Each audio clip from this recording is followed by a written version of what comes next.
안녕하세요. 저는 50살 여자입니다. 오늘 제 생일이에요. 내가 벌써 이만큼 나이를 많이 먹었구나 싶어 지난 제 인생을 돌아보는데 참 열심히도 산 게 기특해서 제 자신 토닥여주고 싶은 날입니다. 제 50번째 생일의 마무리를 함께 해주셨으면 합니다. 저는 경기도에서 태어나 자랐습니다. 경기도도 그 나름인데 제가 살던 곳은 깡시골이었어요. 동네 애들도 몇 없고 학교도 멀리 나가야 하고 서울까지 한번 나가려면 걷고 버스 타고 또 걷고 버스 타고 한참 걸리는 그런 곳이었습니다. 그래서 제가 못 모르고 자랐나 봅니다. 사람 볼 줄 모르고 세상 돌아가는 거 모르고 그렇게 살았나 봅니다. 고등학교는 서울로 다녔습니다.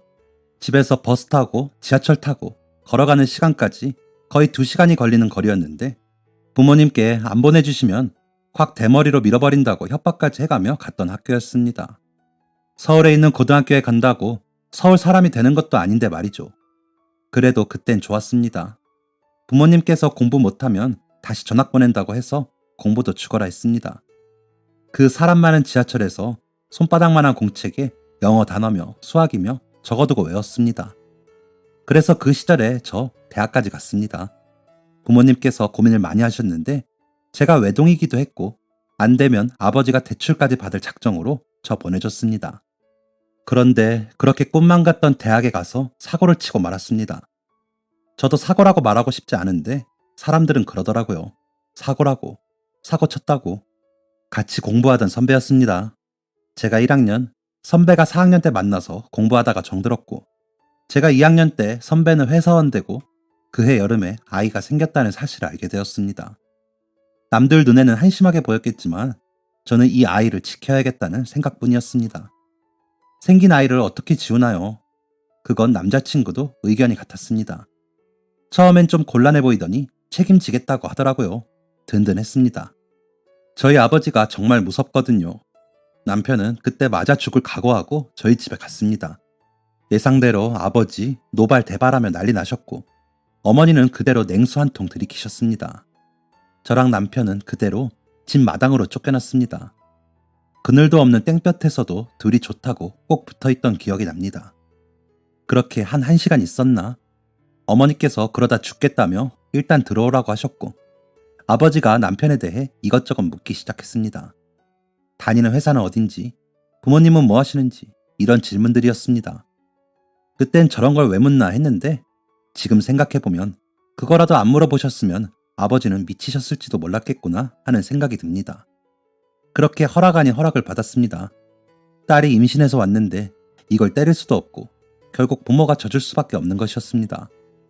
난리가 난 것은 저희 집뿐만이 아니었습니다. 남편이 도저히 혼자 가서 말할 용기가 나지 않는다며 여자친구를 인사시킨다는 빌미로 저를 집에 데려갔습니다. 아무것도 모르는 어머님과 아버지는 저를 반겨주셨습니다.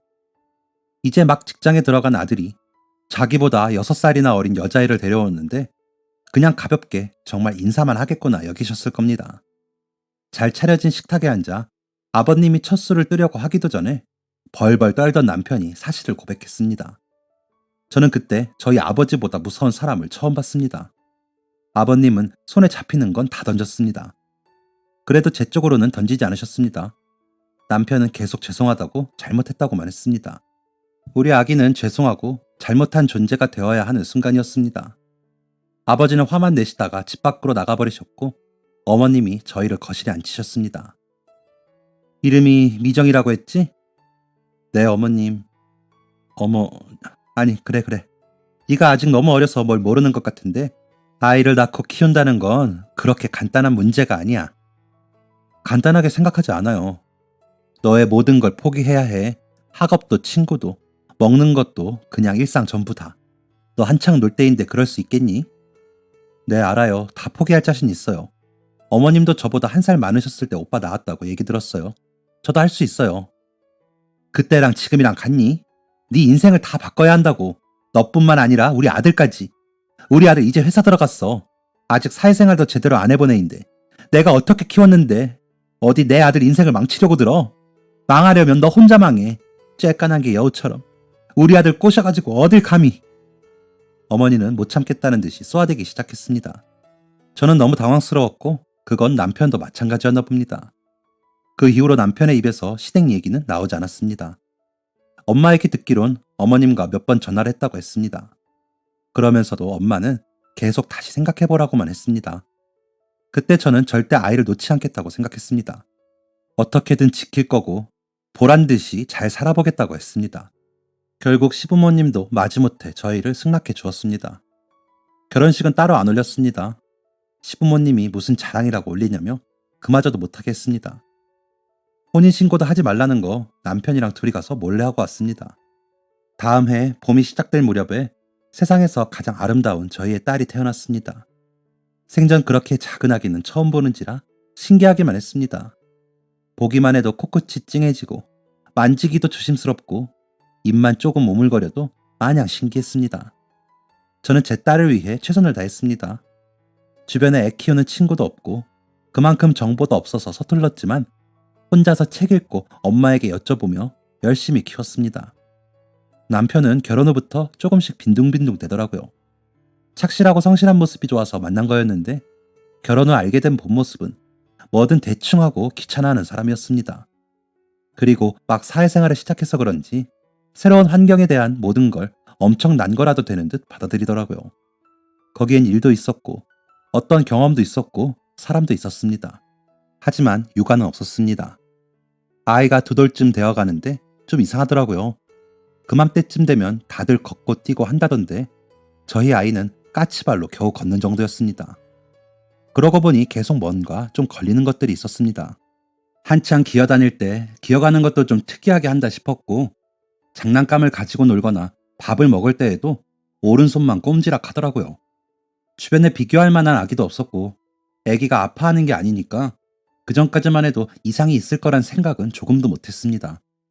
갑자기 불안한 마음에 병원에 데려가서 듣게 된 이야기는 충격적이었습니다. 뇌성마비랍니다. 저희 아이가 뇌성마비래요. 다시 보라고 잘못된 것 같다고 아니라고 의사 선생님 붙잡고 눈물 콧물 다 흘리며 애원했습니다. 할 수 있는 검사는 다 했습니다. 맞답니다. 앞으로 증상이 더 심해질 거라고 했습니다. 심장이 갈기갈기 찢기는 기분이었습니다. 아기도 유모차에서 울고 저도 바닥에 주저앉아 울었습니다. 물리치료니 뭐니 뭐라고 했는데 기억도 나지 않습니다. 걸을 힘도 정신도 없었는데 겨우겨우 아기 데리고 집에 왔습니다. 아기가 배고프다고 하도 울어대서 밥 대충 먹이고 아무것도 안 했습니다. 그냥 가만히 앉아만 있었습니다. 그러다 보니 어느새 남편이 퇴근하더라고요. 남편 얼굴 보자마자 또 울었습니다. 남편이 당황하더라고요. 뭐야, 당신 왜 그래? 무슨 일 있었어? 집은 또 왜 이래? 왜 엉망이야? 응? 뭔데? 무슨 일인데? 아프대 우리 애기. 뭐? 어디가? 저렇게 멀쩡한데 어디가 아프대? 뇌성마비래. 저는 그 순간 봤습니다. 남편이 아이를 바라보는 눈이 순식간에 경멸로 바뀌는 것을요. 기분 나쁜 한숨까지 쉬더라고요. 애기한테 정이 많이 없구나 정도는 알고 있었지만 그런 반응일 줄은 몰랐습니다. 최소한 걱정은 먼저 해줄 줄 알았습니다. 어떻게 해야 되냐고 물어볼 줄 알았습니다.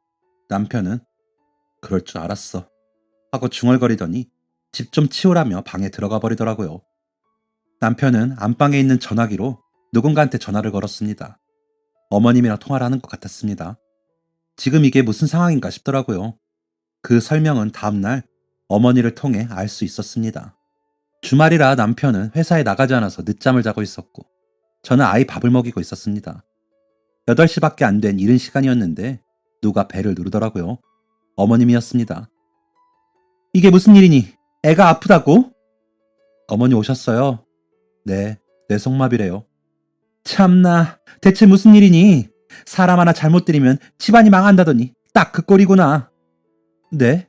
저 말씀하시는 거예요? 그럼 너 말고 누가 있니? 내가 그렇게 안 된다고 우리 애 인생 망치지 말라고 말렸건만 고집 부리면서 결혼하더니 이게 뭐니? 그럴 거면 잘 키우기라도 하던가. 어떻게 우리 애를 장애인 부모로 만드니? 병원에서 뭐라디? 너 때문이라지? 네? 내가 좀 찾아보니까 그거 다 임신했을 때 생기는 문제라던데 너한테 문제가 있으니까 이렇게 된 거 아니니? 안 봐도 뻔하지. 뭘 알아야 태교 같은 걸 하지. 아무것도 모르는 게 제대로 하기나 했겠어? 아휴, 한심하다, 한심해. 아니요, 어머니. 저 때문에 그런 거 아니고요. 임신했을 때, 낳을 때, 낳고 나서. 아니면 다른 선천적 이유로 어디서 뭐 때문에 잘못된 거지? 알 수 없다고 했고요. 또, 아유, 됐다. 어쨌든 네가 잘못 키워서 그런 거잖아. 장애인 키우면서 우리 아들 고생시키지 말고 이제 그만 끝내라. 이쯤 했으면 됐어. 네? 뭘 끝내요, 어머니? 뭐긴 뭐겠어. 이혼하라는 거지. 평생 장애인 뒷바라지 하느니 이혼 한번 하는 게 낫지. 혹시나 해서 말았는데 재산 같은 거 바라지 말아라. 가져온 거 없으면 나갈 때도 조용히 나가. 그래도 나도 같은 여자로서 네 앞길이 얼마나 고생일지 딱하긴 하니까 양육비는 챙겨주마. 달 10만 원 됐지? 어머니, 지금 대체 제가 뭐라 따지려는데 그때 잠에서 깬 남편이 방에서 나왔습니다. 어머니를 보고 놀라는 기색도 없이 엄마 왔어요? 하더라고요. 그때 알았습니다. 어제 다 얘기가 된 거구나. 애초에 나와의 결혼 생활이 그닥 소중하지 않았구나 알 수 있었습니다. 아들, 엄마가 다 얘기 끝냈으니까 그만 가자. 더 있을 것도 없어. 재수 온 붙을라. 너무너무 황당해서 말도 안 나왔습니다. 남편은 멍하니 서 있는 저를 보고 불쌍하다는 듯이 혀를 끌끌 차더니 짐을 대충 챙겨서 시어머니를 따라 나가더라고요. 마지막으로 지 자식 얼굴 한번 쳐다보지도 않고 갔습니다. 내 짐 싸놔 찾으러 올 테니까. 그러고 나갔습니다. 그렇게 우린 헤어졌습니다. 평생 나를 지켜줄 것 같은 그 듬직했던 사람이 한순간에 나를 버리고 떠났습니다. 저에게는 한순간이지 그 사람은 이미 준비를 해뒀겠죠.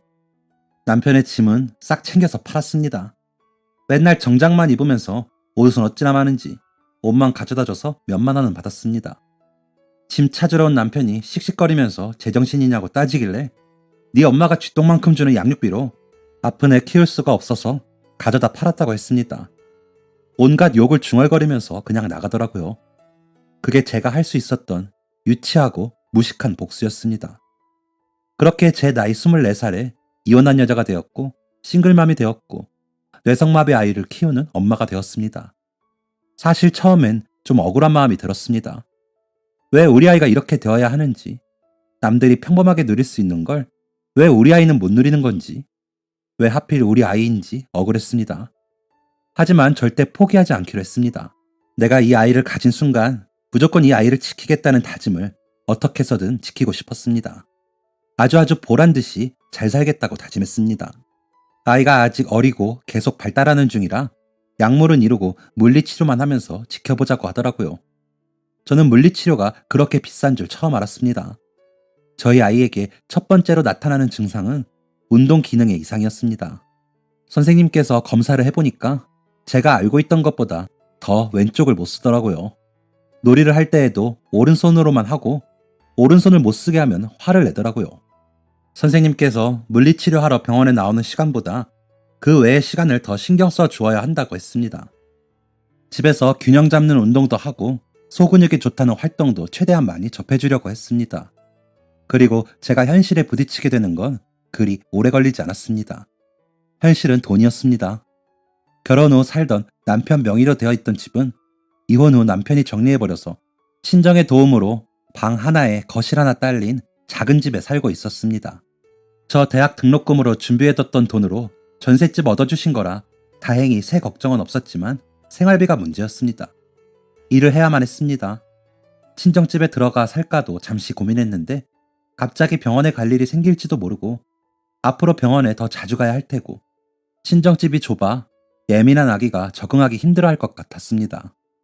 그리고 무엇보다 친정집에 들어가면 친정 부모님께 제 책임과 고생을 떠넘기는 기분이라 괜히 죄송한 마음이 들더라고요. 아버지도 썩 내키지 않아 하시는 눈치였고요. 하루에 몇 시간만이라도 일해보자 하는 생각으로 일단 아이의 어린이집부터 찾아봤습니다. 받아주는 곳이 없더라고요. 오랜 시간 들여다보지 않는 이상 슬쩍 보고는 몸이 불편하다는 걸 알 수 없을 정도의 아이였지만 어차피 나중에 알게 될 거고 혹시나 입소하고 쫓겨날 수도 있으니까 어린이집에 방문하기 전에 전화로 먼저 사실을 알렸습니다. 죄다 죄송하다고만 하더라고요. 이유도 말 안 해주고 그냥 죄송하답니다. 이해했습니다. 제 아이가 다른 아이에게 피해를 줄 수도 있는 거고 엄마인 저도 케어하기 힘든데 남남인 선생님들은 오죽하겠나요. 그렇게 전화 돌리다 보니까 옆동에 있는 어린이집까지 전화를 하게 되었습니다. 옆동에 있는 2층짜리 국립어린이집이었는데 한번 보고 싶다고 하더라고요. 바로 아이 데리고 달려갔습니다. 안녕하세요. 네가 윤정이구나. 안녕. 선한 인상의 원장 선생님께서 반갑게 인사를 해주셨습니다. 아이가 오른손을 꼼질거리며 선생님의 얼굴을 만지작 하더라고요.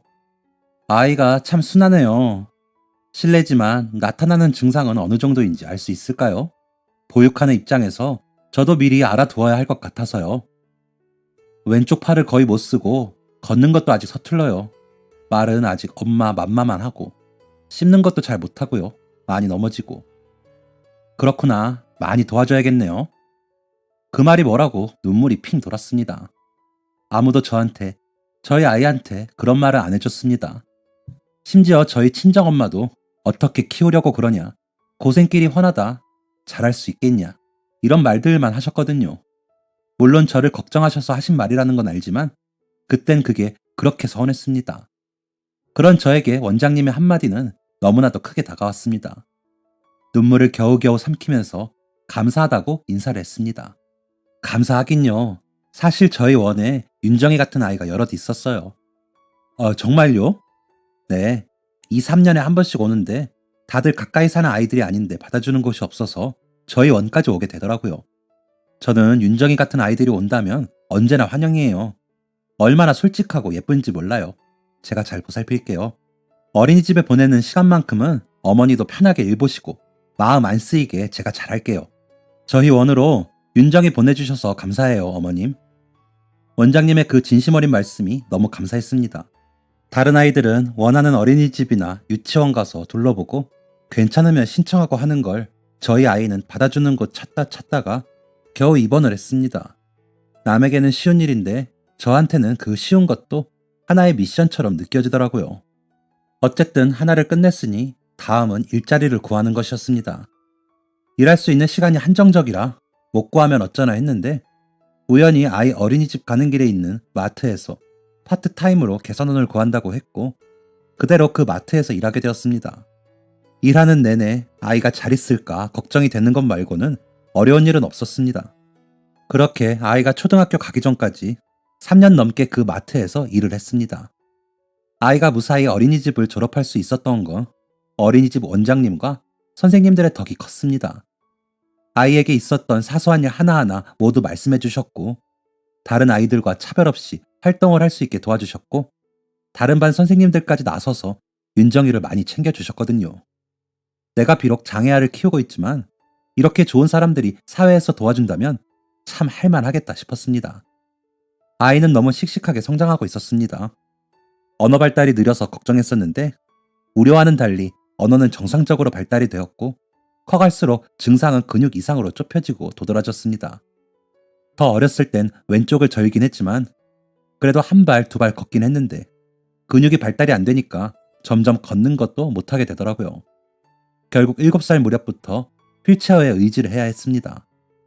초등학교에 입학할 때쯤엔 왼팔은 계속해서 치료하는 중이었고 팔꿈치를 들었다 내렸다 하는 정도는 할 수 있게 되었습니다. 친정 부모님께서는 장애인들이 다니는 학교에 아이를 보내야 하는 거 아니냐 하셨지만 저희 아이는 걷는 게 조금 불편하고 왼팔을 못 쓰는 것 이외에는 보통의 아이들과 다를 게 없었습니다. 특히 학습 능력은 또래보다 좋은 편에 속하기도 했습니다. 게다가 주변에 특수학교가 없어서 다니려고 하면 멀리 왔다 갔다 해야 했는데 그건 저도 아이도 너무 힘들 것 같았습니다. 어린이집 원장님의 조언도 그렇고 병원에서도 그렇고 일반 학교를 다녀도 무리가 없을 거라고 해주셨습니다. 저는 매일 아침 일찍 일어나 아이를 단정하게 준비시키고 등교 시간보다 30분 일찍 가서 아이 업어서 자리까지 올리고 휠체어 다시 가져와 올려 앉혀주고 했습니다. 끝날 때도 시간 맞춰 가서 애 업고 내려오고 그랬죠. 다니던 마트는 당연히 못 나갔습니다.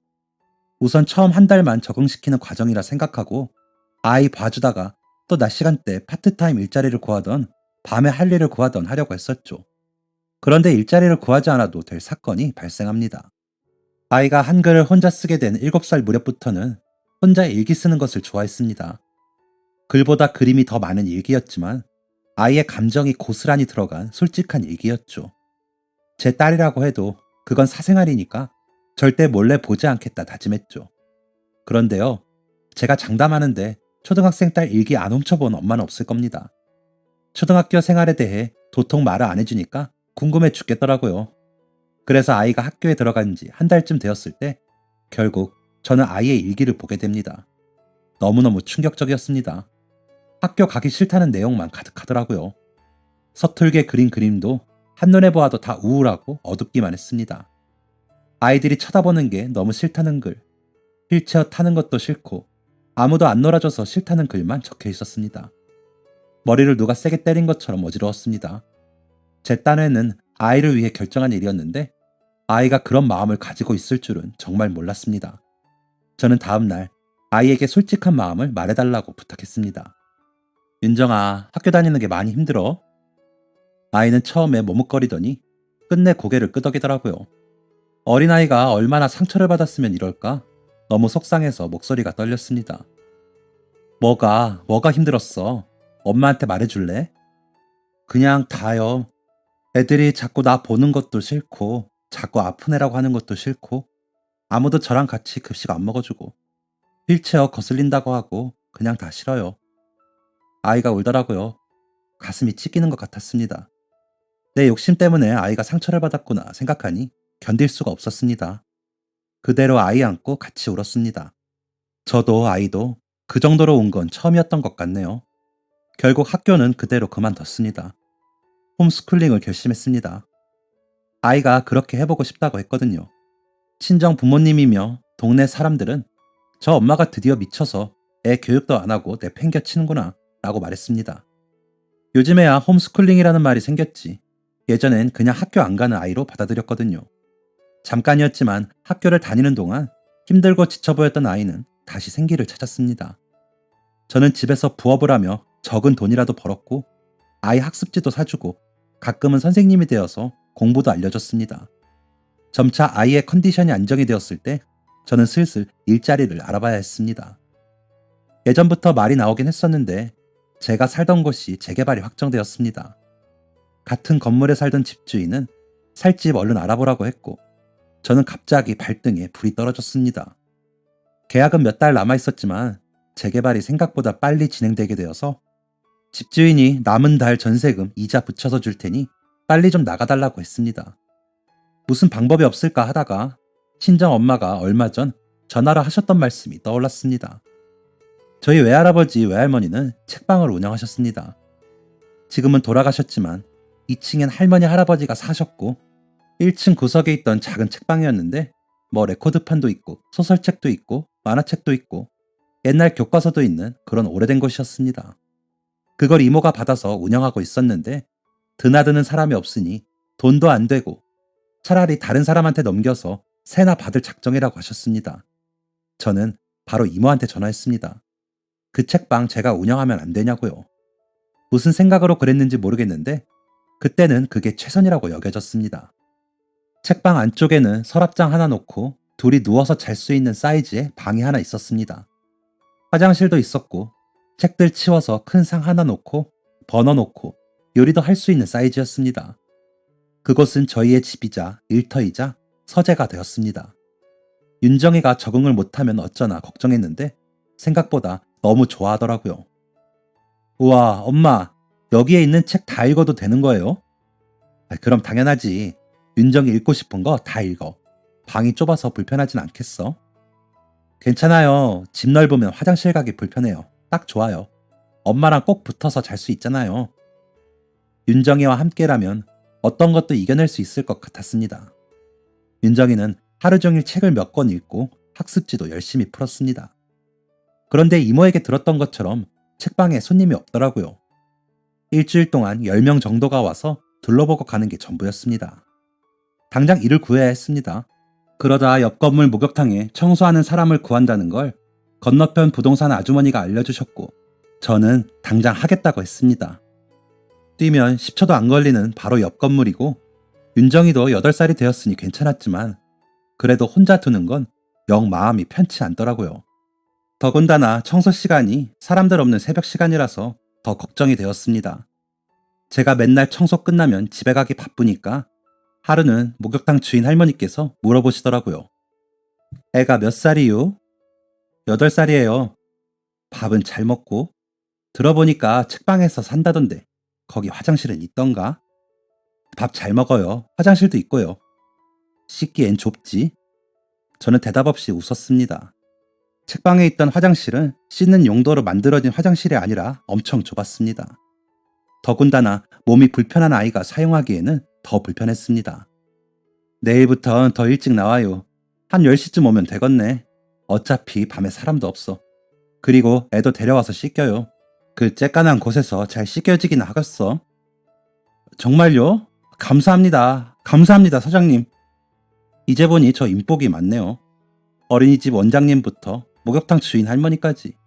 세상엔 참 좋은 사람이 많습니다. 그 다음 날부터 윤정이 데리고 목욕탕에 갔습니다. 일하는 시간보다 좀 더 일찍 가서 얼른 애부터 씻기고 잠깐 책 보라고 한 다음에 청소를 했죠. 목욕탕에 사우나 시설도 없고 탕도 여탕 남탕에 2개씩밖에 없어서 청소는 3-4시간이면 끝났습니다.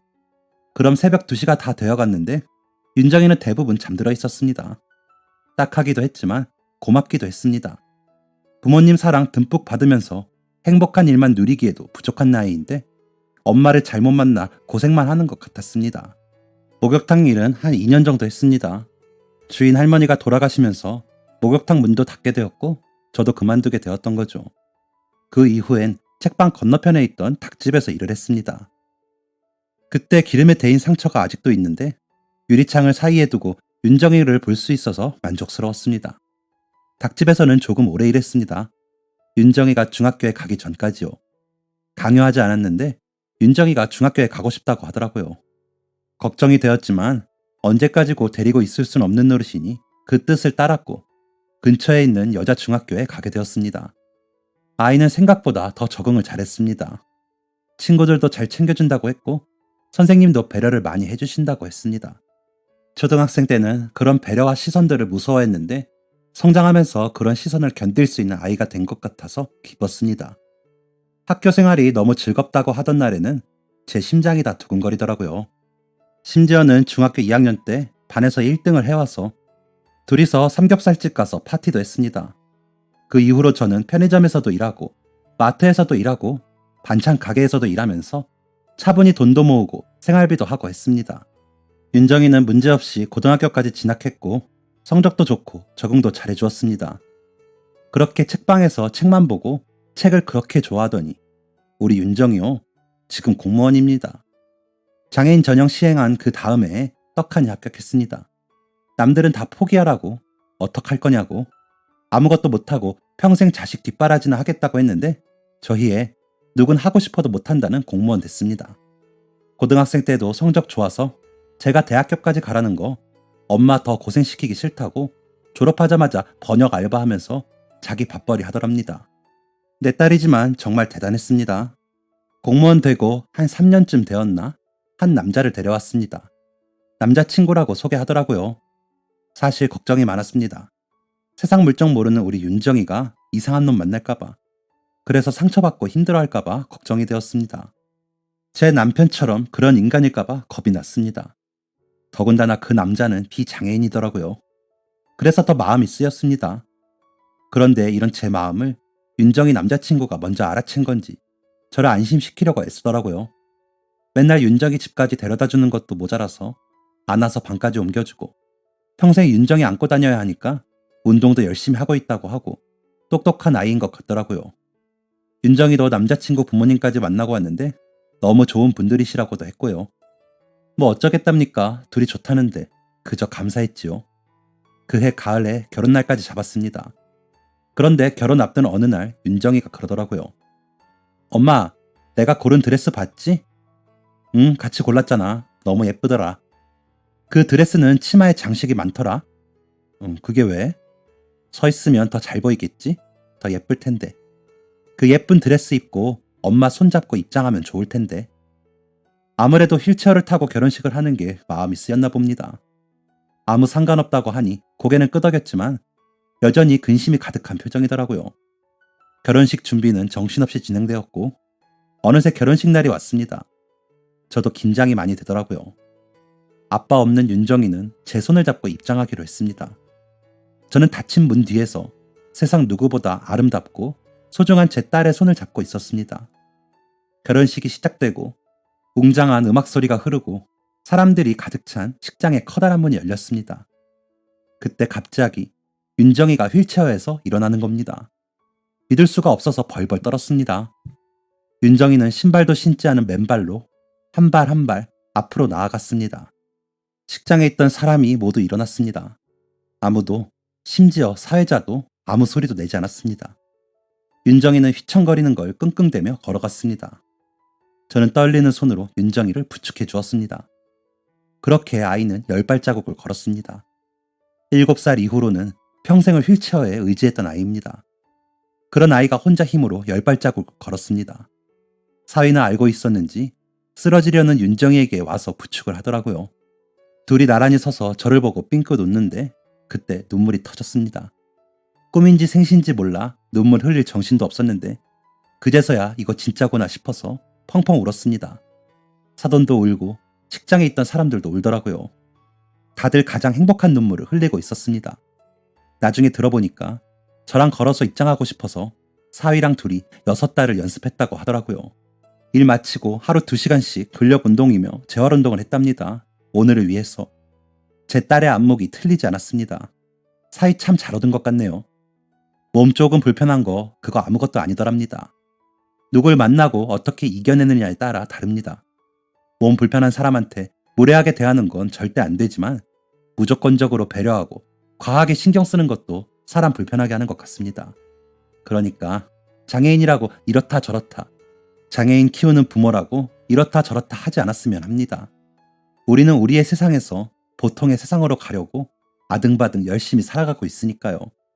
생각 이상으로 잘 해내건 생각 이하로 잘 안 되건 그걸 버티고 있는 것 자체가 위대한 겁니다. 저는 저 같은 장애인 키우는 부모들을 잘 못 만나봐서 이런 말할 기회도 없었는데 참 속 시원하네요. 우리 아이 잘 해낼 수 있습니다. 슈퍼우먼 같은 우리가 키운 아이인데 못할 게 뭐 있나요? 항상 힘내시고 건강하시길 바랍니다. 감사합니다. 지금까지 사연 들어주셔서 감사합니다. 사연이 재밌으셨다면 구독과 좋아요를 눌러주세요. 감사합니다. 안녕히 계세요.